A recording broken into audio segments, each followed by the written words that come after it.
Good morning সবাইকে। সবাই কেমন আছো? আশা করছি ভালো আছো। আমরাও কিন্তু বেশ ভালো আছি। আজকে হলো ৯ই ডিসেম্বর আর বুধবার। এখন বাজে সকাল ৬:৩০। তোমাদেরকে সঙ্গে নিয়ে আজকের ব্লগটা শুরু করলাম। শুরু থেকে শেষ পর্যন্ত দেখার অনুরোধ থাকলো। আর ফার্স্ট টাইম চ্যানেলটা দেখলে সাবস্ক্রাইব করে পাশে থাকার অনুরোধ থাকলো। আর এখানে দেখো সকালে ফুলের বাগান থেকে ঘুরে গিয়ে তারপরে মেয়ে পড়ে চলে আসছে। ওকে স্নান টান করিয়ে নিয়েছি। স্নান টান করিয়ে দিয়ে খাইয়েও নিয়েছি। এবার ও স্কুলে চলে গেলে তারপরে বলতে পারো কিছুটা বাড়ির কাজ হয়েছে, ঝাঁট দেওয়া, ঘর মোছা এই সমস্তগুলো হয়ে গেছে, কিন্তু এখনো কাচাকুচি তো বাকি আছে। এবার ও চলে গেলে এবার ওর আজকে পরীক্ষা আছে, সেই কারণে ওকে বারবার করে বলে দিচ্ছি যে ও ঠিক করে যেমন পরীক্ষাটা দেয়, কারণ সব কিছু পারবো এরকম হড়বড়িয়ে না ভুল করে ফেলে।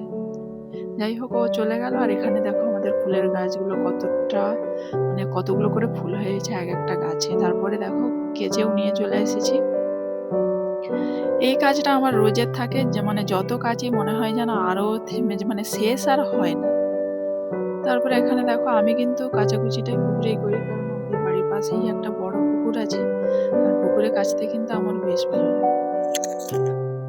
প্রত্যেকটা বাড়ির বউদের বলো ডেলি রুটিনে একটাই রুটিন থাকে, ঘর গোছানো, ঘর ঝাড় দেওয়া, ঘর মোছা, কাপড় কাচা, ছোট বাচ্চা থাকলে তাদেরকে খাওয়ানো, স্কুলে পাঠানো, পড়তে পাঠানো, এই করেই সারাদিনটা কাটে।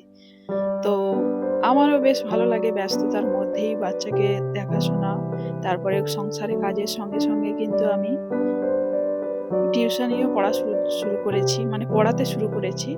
সেই কারণে আমার কোন দিক দিয়ে যে সময় কেটে যায় বুঝতেই পারি না। তারপরে দেখো কাপড় কেচে নিজে স্নান টান করে ঠাকুরকেও দেখো এখানে পুজো দিয়ে দিয়েছি। আর সকাল সকাল কি বলতো, ঠাকুরকে পুজো দেওয়ার পরে তারপরে তুমি বাড়ির কাজকর্ম করতে গেলে কিন্তু মনটা দেখবে বেশ ভালো লাগে। তাই সেই জন্য ঠাকুরকে আমার পুজো দেওয়া হয়ে গেছে। এবার যাবো রান্না বান্নাতে। আজকে সেরকম কিছু রান্না বান্না হবে না বলতে পারো, টুকটাক সেরকম। কারণ এই ফ্রিজের মধ্যে কুঁদরিগুলো ছিল, এবার এগুলোকেই কাটতে হবে। কেটে কুঁদরির একটা তরকারি করব আর সয়াবিনের ঝোল করবো। কারণ বাজারে যাওয়ার মতন বলতে পারো সানার বাবা তো বাড়িতে নেই, সেই কারণে আর যাওয়া হচ্ছে না। আর এখানে সেই জন্য আর সবসময় কি বলতো, নিরামিষটা মাঝে মধ্যে খাওয়া উচিত প্রত্যেকটা মানুষের। আর আমাদের বাড়িতে মাছ তো প্রায় সবসময় হতেই থাকে, কিন্তু আজকে মনে হলো না, আজকে যেটাই আছে সেটাই রান্না করব। সেই কারণে কুঁদরি আলু এখানে তরকারি করব আর করব সয়াবিনের ঝোল। আর সয়াবিনের ঝোলটা বলতে পারো আমার মেয়ে ভীষণই পছন্দ করে, সেই কারণে মাঝে মধ্যে এরকম হলে কোনো অসুবিধা হয় না। আমাদের বাড়িতে প্রায় বলতে পারো সবাই পছন্দ করে, সেই কারণে। তারপরে এখানে দেখো কুঁদরি আলু যেহেতু ঝোলটা খুব তরকারিটা করব, সেই কারণে আলুটা আগে ভালো করে কষিয়ে নেব। কারণ আলু কষাতেই একটু সময় লাগে। তারপরে ওর সঙ্গে কুঁদরিটা যখন দিয়ে দেবো তখন তো বলতে পারো আরো একটু বেশি সময় লাগে।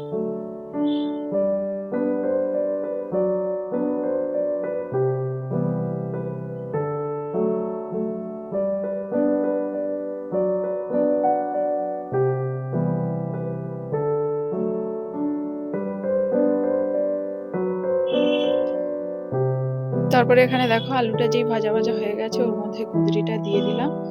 দিয়ে কুঁদরিটাকে ভাজতে বলতে পারো অনেকখানি সময় লাগে, কারণ দুটো সবজি একসঙ্গে মিশে গেলে না একটু সময় লাগে, কিন্তু কিচ্ছু করার নেই। আঁচ কমিয়ে হালকা আঁচে আস্তে আস্তে করে ভাজতে হবে। এবার সবজিগুলো ভাজা হয়ে গেলে এবার কেউ ইউজ করে পোস্ত বাটা, কেউ ইউজ করে শুধু সর্ষে বাটা। তো যে যেটা বাড়িতে যেমন খুশি দিয়ে এবার নামিয়ে নিলেই রান্না বলতে পারো প্রায় কমপ্লিট। আর এখানে দেখো সয়াবিনের ঝোল আমার হয়ে গেছে। শীতকালে গরম গরম ভাত আর এরকম সয়াবিনের ঝোল যদি থাকে তো ব্যাপারটা অন্যরকম। যাই হোক, এখানে রান্না বান্না তো কমপ্লিট। এখানে দেখো ভাত হয়ে গেছে, যে একদম সবকিছুই গরম গরম। তারপরে এই যে কুঁদরির তরকারি হয়ে গেছে। তারপরে বিকেলবেলা ভিডিও করা হয় না। তারপরে একবারে সন্ধ্যে সেই ওদেরকে পড়াচ্ছিলাম, পড়াতে পড়াতে মনে হলো যেন একটু